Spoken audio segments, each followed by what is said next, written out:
So hello mga ka-TH, good morning. Ngayon, pag-uusapan natin ang GTR 1000. So ayun siya mga ka-TH. So meron tayong dalawang unit. Yung isa ipapadala natin sa Macedonia sa ibang bansa at yung isa ay yun ang available natin. Okay? Ngayon, ipapaliwanag ko sa inyo mga ka-TH. Marami nagtatanong kung magkaano po yon yung unit na yon. Ang presyo po nun ay 45,000. Ngayon, ang akala lang kasi nila yung unit na yon ay simple lang. Hindi po. Yung po ay tinatawag na bionic system na merong live scanning. Parang scanner din po siya pero wala siyang monitor. So, magbabase ka lang po sa tunog. Okay? Halimbawa, ganito kasi yan mga ka-TH, papaliwanag ko sa inyo. Kukunin ko muna. Okay. So, ito yung unit natin. Okay, ito yon. Yan. So, asimbolin natin mga ka-TH yan. Sa 45,000 mga ka-TH ay 2 years warranty na po yan. So, ito, pag-asimbol niya, ganito lang. Okay. Ayan. So, hindi po siya umiikot. Okay. And then ito, so counterclockwise lang po yan mga ka-TH. Hanapin natin yung parang may kanal-kanal dito tapos may butlog dito. Okay? Yan. So dito mga ka-TH, ang pin niya dito 1, 2, 3, 4, 5, 6. 6 ang kanyang pin. So ibig sabihin, 6 na wire ang nakakonect mula sa circuit papunta sa sensor. So ito mga ka-TH, sinatawag itong OKM magnetometer. Okay? Ngayon, ipapaliwanag ko sa inyo mga ka-TH. Ayan wait lang. On muna natin. Yung maliwanag. Okay? Ito mga ka-TH na mga button yan, ito ay ito yung mood. Ito dito kayo mamimili. Ito naman yung okay at ito naman yung kanyang back. Okay? At ito naman yung on at ito naman yung kanyang sensitivity. Okay? Sensitivity. Ito yung sensor, ito yung handle, tapos ito yung kanyang screen. Dito makikita yung graph. Okay? Ito mga ka-TH, makikita nyo, GTR 1000. Pag GTR 1000 mga ka-TH, ibig sabihin, hanggang 1000 lang po ang kanyang range. So, pwede nyo i-select yung kanyang range ng 1000 o tapos yung depth niya hanggang 40 meter. Pwede nyo din i-select. So magmumula yan ng 5 meter hanggang pataas. And then yung sa dito 100 range to pataas. Okay?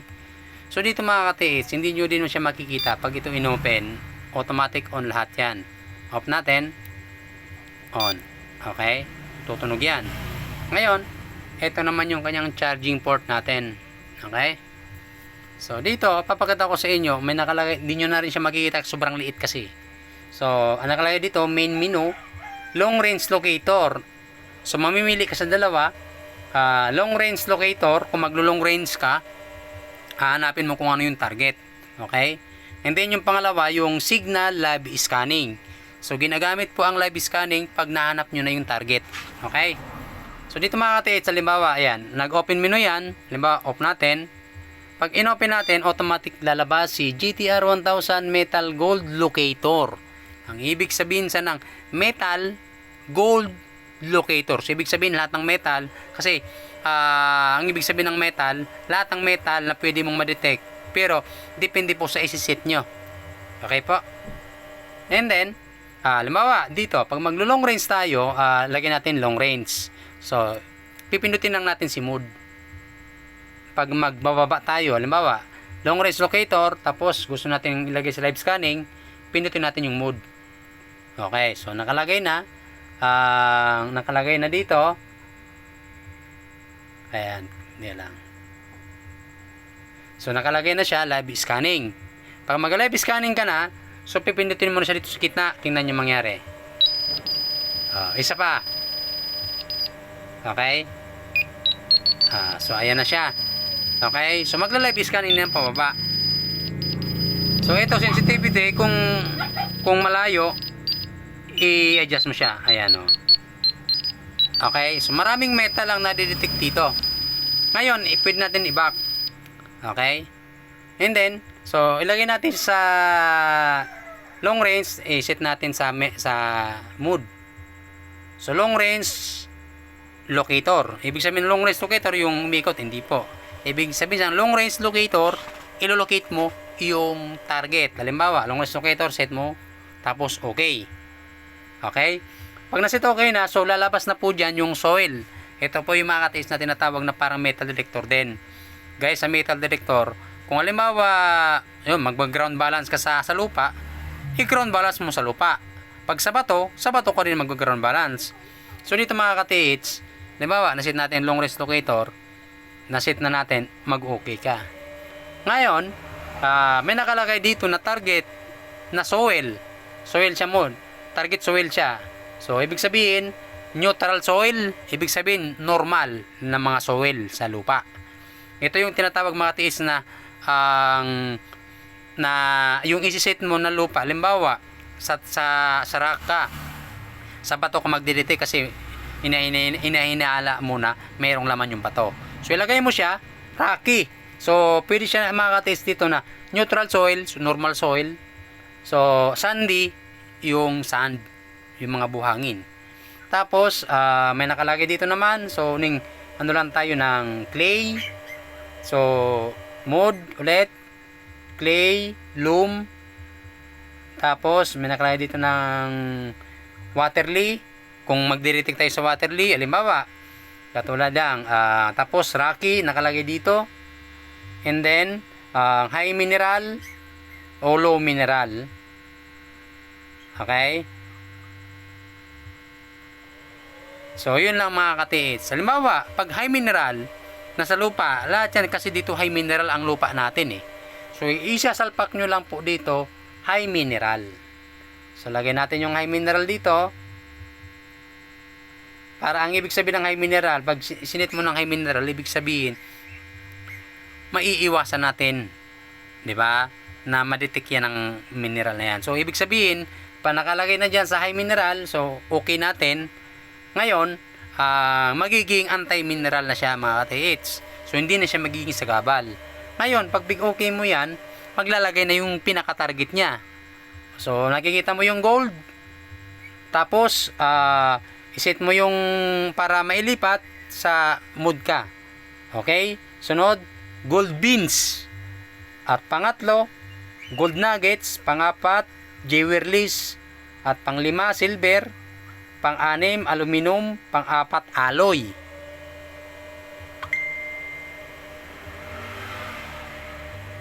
At pang-anim, platinum. Pang-lima, palladium. Ay, yun. Naano ako. Ang sumunod, iron. Sunod, meteorite. May meteorite tayo dito. Okay? Tapos, may nakalagay dito, steel box, steel drum, o yung mga drum na nakabaon sa lupa. Okay? Kung anong sinelect mo, yun lang po ang itutunog niya. Stainless, steel, cavity, void, tapos, TIN, tunnel, tapos, bunker. Okay. So, marami ito yung dala po natin dito. Okay. So, ulitin ko.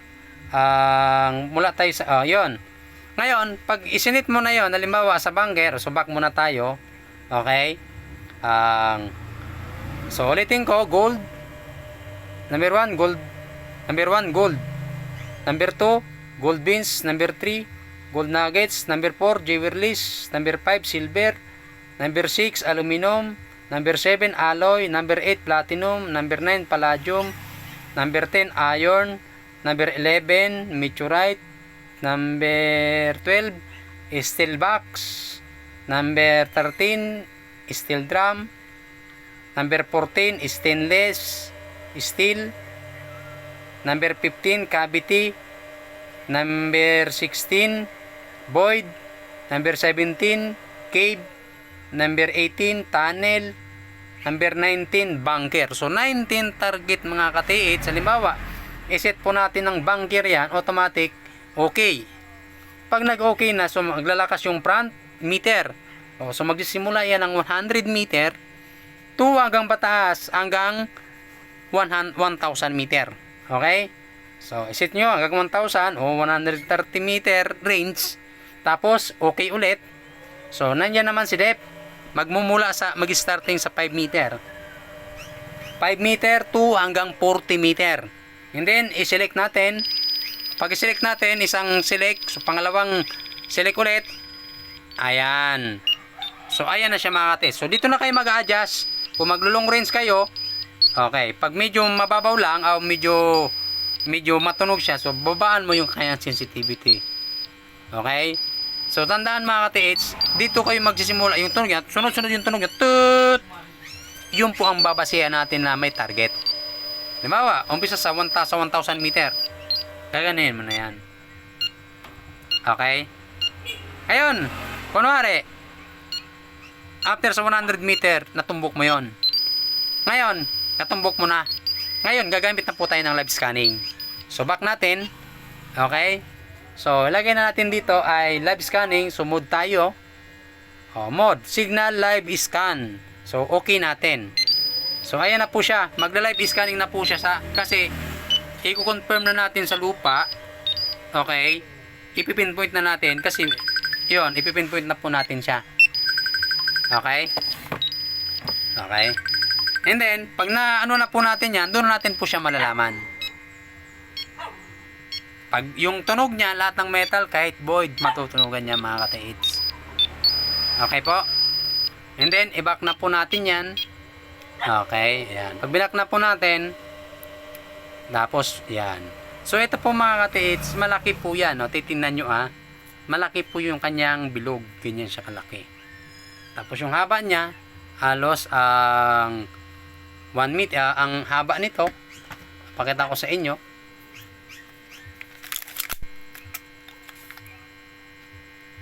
21 centimeter. Okay? Tapos yung kanyang ano naman, yung kanyang sensor ay 11.50 inches. O sa centimeter, ang 8.50 centimeter. 28.50 centimeter. Okay po. Tapos yung kanyang handle, ang lahat ay 19 cm. Okay po. So, malaki po yan mga ka-TH. Kaya yung mga nagtatanong kung magkano po, 45,000 po. Parang scanner din po siya mga ka-TH.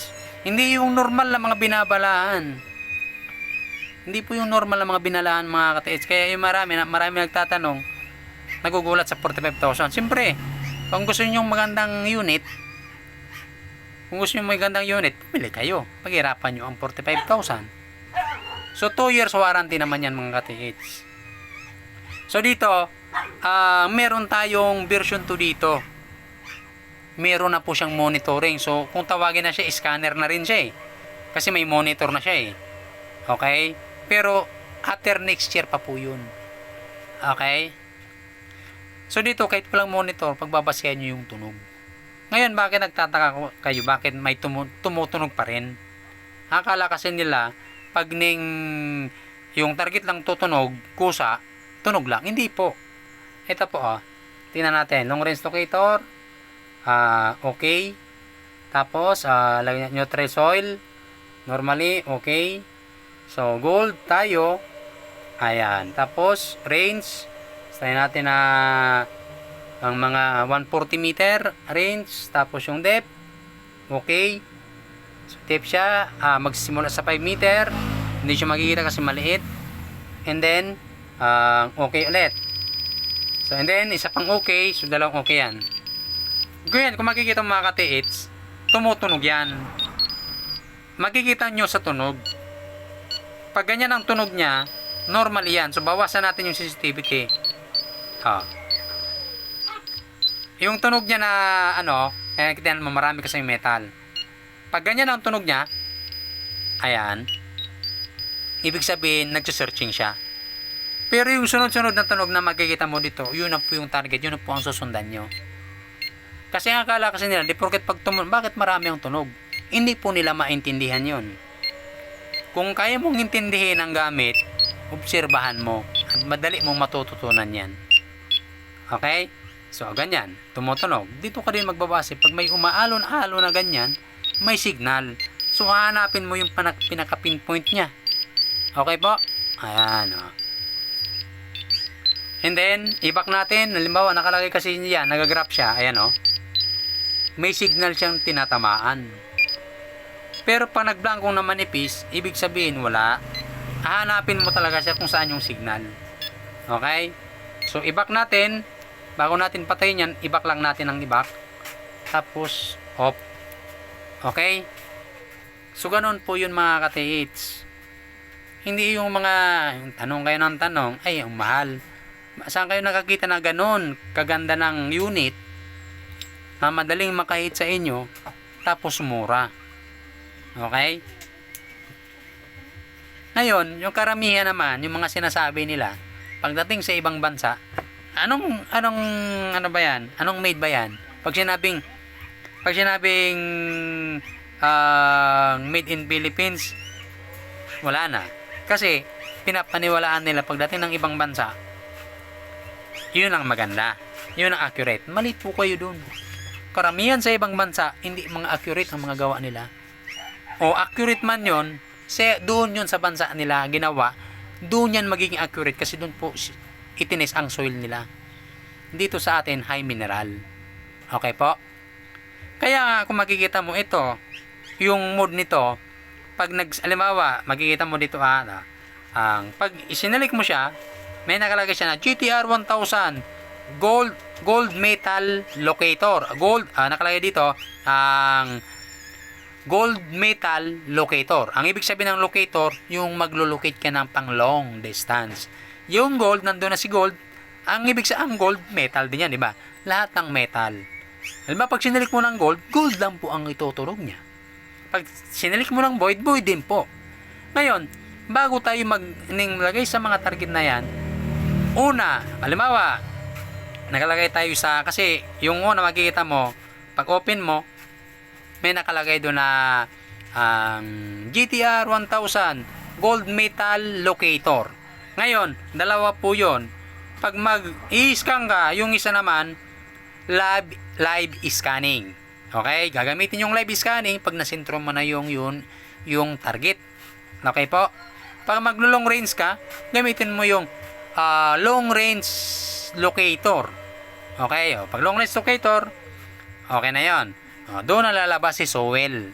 Yung Sowell, yung mga target kung saan ka magtatarget. Halimbawa, tatarget ka sa bato. Ngayon, pag tumarget ka sa bato, ay lagay mo Rocky. Lalagay na doon. Another mode, yun na yung target. Gold, silver, jewelries, gold beans, gold nuggets. Pag gold, set mo yon. Pag na-set mo na yan, yun, isang pindot ka pa, yun, doon na yun papatak yung yung starting. Hanapin niya yun. Halimbawa, pag na-pinpoint mo na yun, nandun na sa 200 meter. Naano mo na yun, tinamaan mo na. So, doon mo na gagamitin si live scanning. Pang pinpoint na po yun. Ganun po ang paggamit mga ka-TH. Okay? Ganun po yun. So, yun. So, malinaw na yung paliwanag ko. So, sana naman, pag nagtanong kayo sa akin, ano ba ang dala ng dapat ang tinatanong nyo? Sir, magkano po ba ang GTR 1000? Ibig sabihin ng GTR, Gold Tracker Radar. G, Gold. T, Tracker. R, Radar. Okay? Yun po ang meaning nun. So ngayon, ang tatanungin nyo, Sir, ano po ba ang mga dala ng GTR 1000 na yan? Ano po ba ang specs ng GTR na yan? Ano po ba ang trabaho ng GTR 1000? Okay, magandang kasagutan. Yun po ay bionic system scanner, mga ka-TH. Okay? Nakikita nyo yung mga pinapakita ko. Yan. Yung ibang mga client na mga pinapakita nila sa rack, tunog ng tunog. Ngayon, kung iba naman ang kaisipan, ay mineral lang yan. Lahat po ay mineral yan. Ang ginto ay mineral. Ang void ay mineral. Okay? Ang silver ay mineral. Ang iron ay mineral. Lahat po ay mineral yan na nakikita sa inyo. Nakikita mo sa mga hinawakan nyo. Okay? Dalawa lang po sa bagay na mineral yan. Yung isa, mineral metal. Kagaya ng ginto, silver, platinum, iron. Lahat po yan ay mineral metal. Pero yung mineral void na tinatawag, yung katulad ng tubig, lupa, hot rock, o mga rake na mga sa mga dahon-dahon, pag sinagi mo ay tutunog. Kaya nga po nagkaroon po tayo ng soil dito para maiwasan po yon. Ngayon, pag matyaga ka mag-aral sa ganito, madali mo matututunan yan. Pero pag nandyan na ang unit tapos gusto mo agad matutunan mo agad yon, depende sa pick up ng isip mo, kaya mong pick upin agad. Pero kung hindi pa, huwag mo nang isabak mo muna yan, mag-aralan mo muna ng maigi. Kung baga sinabi ko sa live sa dati, kung bibili ka ng baril, alamin mo muna ang specs nun. Alam mo muna ang details nun. Tapos alamin mo muna kung hindi ka marunong magpaputok, alamin mo kung saan yan kinakalabit. At saka kung gaano kalakas ang impact niyan. Okay? So yun lang mga katiits, hanggang dito na lang muna. Thank you at God bless.